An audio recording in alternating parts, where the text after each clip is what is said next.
नमस्कार। बात करते हैं जेल भर्ती परीक्षा 2020 के नोटिफिकेशन के बारे में। इसमें हम उन सभी पक्षों की बात करेंगे जिसको जानना आपके लिए ज़रूरी है।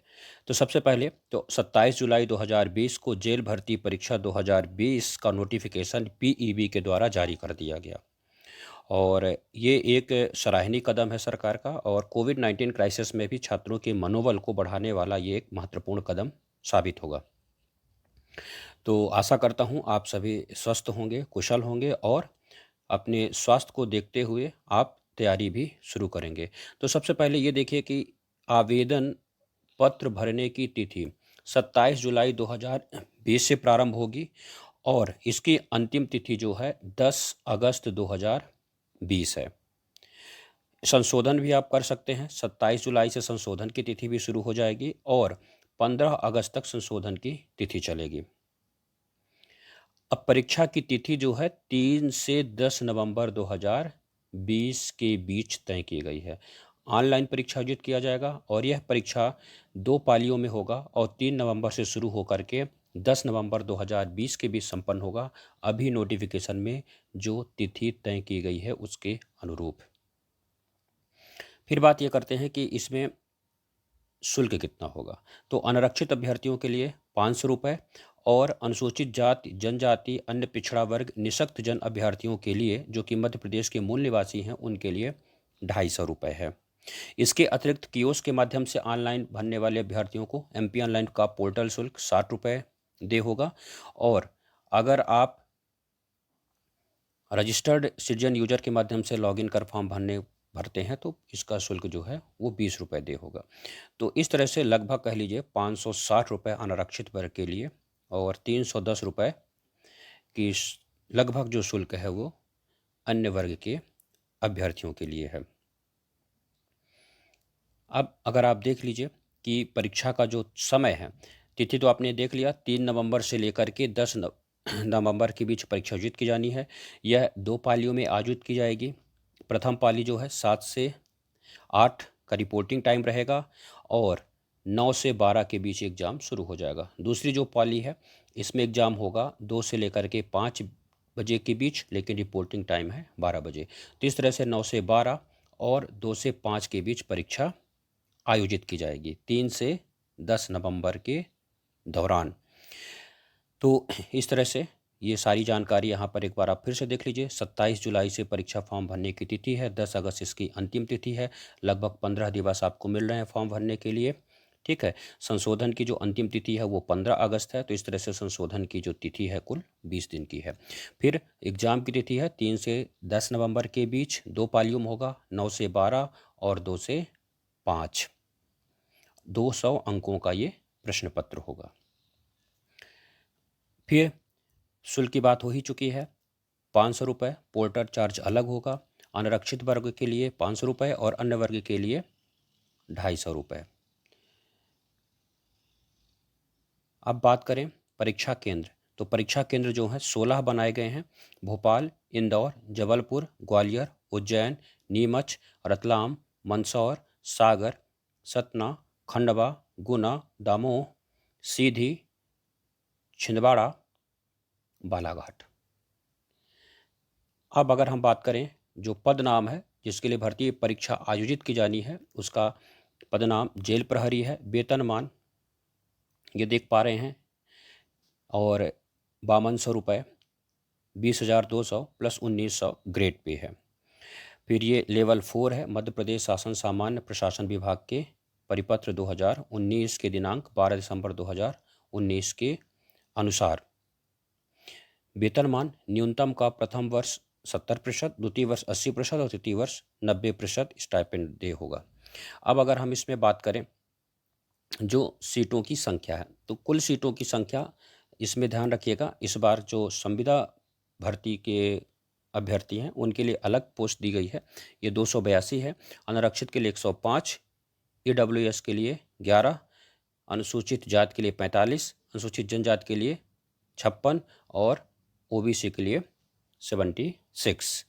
तो इस तरह से 282 सीटों के लिए परीक्षा आयोजित की जानी है। इसके अतिरिक्त जो संविदा कर्मचारी हैं उनके लिए 20% आरक्षण देते हुए ये जो 56 सीटें इनके लिए आरक्षित कर दी गई है। इन 56 में से अनारक्षित के लिए 21, ईडब्ल्यूएस के लिए कोई पद नहीं है, अनुसूचित जाति के लिए 9, जनजाति के लिए 11 और अन्य पिछड़ा वर्ग के लिए 15 सीटें। तो इस तरह से आपको ध्यान में रखना होगा कि जो फ्री भर्ती होनी है, स्वतंत्र भर्ती हो रही है, वो 282 पदों के लिए हो रही है। फिर इसमें आपको ध्यान रखना होगा कि जो शैक्षणिक योग्यता है वो 10+2 प्रणाली के अंतर्गत कम से कम हाई स्कूल परीक्षा उत्तीर्ण होनी चाहिए 10 में। फिर अगर शारीरिक मापदंड की बात करें तो पुरुष अभ्यर्थी के लिए जो हाइट है 165 सेंटीमीटर और सीना बिना फुलाए हुए 83 सेंटीमीटर। महिला अभ्यर्थियों की बात करें तो हाइट होनी चाहिए 158। तो इस तरह से पुरुष अभ्यर्थी के लिए 165 सेंटीमीटर और महिला अभ्यर्थी के लिए 158 सेंटीमीटर हाइट होनी चाहिए। आवेदक की दोनों आंखों की दृष्टि सामान्य होनी चाहिए। उसके जेल की सेवाओं के लिए शारीरिक दृष्टि उपयुक्त होना चाहिए। अभ्यर्थी को शारीरिक रूप से अपंग नहीं होना है। इस तरह से या फिर अभ्यर्थी में नौकनी, फ्लैट फुट या कोई दृष्टि दोष नहीं होना चाहिए। चिकित्सीय दृष्टि से योग्य है, जब मेडिकल फिट होगा व्यक्ति तभी वो अंतिम चयन के लिए उत्तरदायी होगा। तो इस तरह से न्यूनतम शारीरिक अर्हता पूर्ण करने के बाद ही उम्मीदवार को आवेदन करना चाहिए। उनको ये सारी बातों की जांच कर लेनी चाहिए कि उनकी हाइट जो है 165 सेंटीमीटर पुरुष के लिए और महिला के लिए 158 सेंटीमीटर है अथवा नहीं। पुरुष अभ्यर्थी के लिए सीना बिना फुलाए 83 सेंटीमीटर है या नहीं। अब अगर हम बात करें न्यूनतम आयु सीमा की, तो पुरुष के लिए जो कि सामान्य या अनारक्षित वर्ग का है उसके लिए न्यूनतम आयु 18 वर्ष और अधिकतम आयु 33 वर्ष।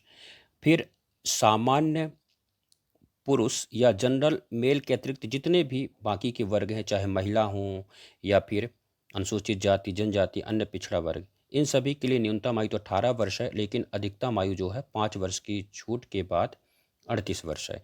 तो इस तरह से जनरल वॉइस के लिए 33 वर्ष और अन्य सभी कैटेगरी के लिए 38 वर्ष की इसमें अधिकतम आयु सीमा है।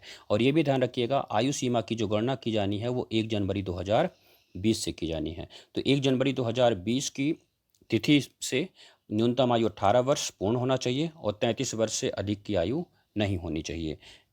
फिर परीक्षा योजना की बात करते हैं। तो परीक्षा 2 चरणों में आयोजित की जाएगी, एक लिखित परीक्षा और दूसरा शारीरिक परीक्षण। तो लिखित परीक्षा में आपको ध्यान में रखना है कि जो पीईवी है उसका लिखित परीक्षा वस्तुनिष्ठ प्रकार का होगा। 100 प्रश्न होंगे, ठीक है, और प्रत्येक प्रश्न के लिए 1 अंक और 2 घंटे की अवधि। तो एक प्रश्न पत्र होना है, इसमें सामान्य ज्ञान, सामान्य हिंदी, सामान्य अंग्रेजी, सामान्य गणित एवं सामान्य विज्ञान के हाई स्कूल स्तर के प्रश्न सम्मिलित किए जाएंगे। इसके बाद दूसरा चरण होगा, जो लिखित परीक्षा में क्वालिफाई कर जाएंगे, मेरिट में जो छात्र होंगे उनका 10 गुना जो है वह शारीरिक मापदंड या द्वितीय चरण के लिए बुलाया जाएगा। अब द्वितीय चरण में वही हाइट है, इन सब का मेजरमेंट तो होगा ही। इसके अतिरिक्त आपको ध्यान में रखना है जो शारीरिक परीक्षण किया जाएगा उसमें क्या क्या शामिल है। 2 इवेंट शामिल हैं, एक दौड़ है और दूसरा है गोला फेंक। दौड़ में क्वालिफाई अगर कोई छात्र नहीं करता तो उसे गोला फेंक में भाग लेने नहीं दिया जाएगा। तो इसमें 800 मीटर की दौड़ है। अगर पुरुष अभ्यर्थी है तो 2 मिनट 50 सेकंड में, और अगर महिला अभ्यर्थी हैं तो 4 मिनट में यह दौड़ पूरी करनी होगी। भूतपूर्व सैनिक एवं होमगार्ड के लिए यह 3 मिनट और 15 सेकंड का है। गोला फेंक, जो कि गोले का वजन 20 फीट, जिसकी माप जो है 20 फीट होगी, फेंके जाने की जो दूरी है, और वजन जो होगा गोले का वो 7.260 किलोग्राम होगा। और महिला अभ्यर्थी के लिए 4 किलोग्राम का जो गोला होगा उसे न्यूनतम जो उसके लिए फेंकने की दूरी है वो 16 फीट है।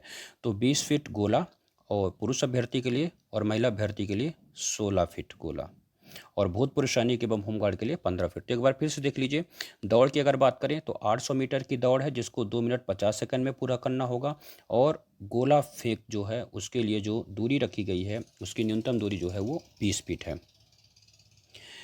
तो इस तरह से जो ये शारीरिक प्रवीणता परीक्षा है यह केवल क्वालिफाइंग है, इसके मार्क्स नहीं जोड़े जाएंगे। अंतिम जो मेरिट है वो आपको रिटेन के आधार पे ही तय करनी है। तो इस तरह से ध्यान रखना है कि 800 मीटर की दौड़ को आपको 2 मिनट 50 सेकंड में और महिला के लिए 4 मिनट में लगभग पूरी करनी है।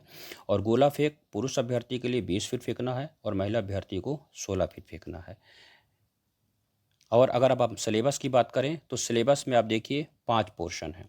एक है जीके सामान्य ज्ञान, सामान्य हिंदी, सामान्य अंग्रेजी, सामान्य गणित, सामान्य विज्ञान। टोटल जो प्रश्न होंगे या अंक कह लीजिए वो 100 होंगे। तो अब इसमें ये डिसाइड आगे नहीं किया गया है कि 25 यहाँ से आना है या 20 यहाँ से आना है, कहाँ से कितने अंक आने हैं, इसका विस्तृत ब्यौरा नहीं प्रस्तुत किया गया है। हाँ, ये ज़रूर कहा गया है कि मध्य प्रदेश की 10+2 प्रणाली के अंतर्गत हाई स्कूल स्तर का ये या 10th लेवल का पेपर होगा। मतलब जो साइंस होगी वो 10th लेवल की होगी, मैथ्स होगी वो 10th लेवल की होगी, सामान्य ज्ञान, हिंदी, अंग्रेजी 10th लेवल का होगा। तो ये महत्वपूर्ण सेक्शन है, इसको आपको ध्यान में रखना होगा। अब चूंकि इसमें 5 भाग हैं और पाँचों भाग को स्पष्ट नहीं बताया गया है कि कहाँ से कितने क्वेश्चन आने हैं, पाँचों भाग को मिलाकर 100 क्वेश्चन आने हैं। तो आपको पांचों भाग में विशेष तौर पर ध्यान देने की आवश्यकता है। सामान्य ज्ञान, सामान्य हिंदी, सामान्य अंग्रेजी, सामान्य गणित, सामान्य विज्ञान। तो अब आप ये नहीं कह सकते कि किसी सिर्फ सामान्य गणित या सामान्य अंग्रेजी या सामान्य विज्ञान या सामान्य ज्ञान इनके अध्ययन मात्र से हमारा अंतिम चयन हो पाएगा। अगर आपको अंतिम चयन लेना है तो आपको इन पाँचों सेक्शन में फोकस करना होगा। और इस तरह से ये जो महत्वपूर्ण जो बातें हमको जाननी थी हमने उस पर सबकी चर्चा कर ली। हम आशा करते हैं कि आप अपनी तैयारी को भी प्रारंभ कर देंगे और भविष्य के लिए आप सभी को बहुत बहुत शुभकामनाएं। Thank you.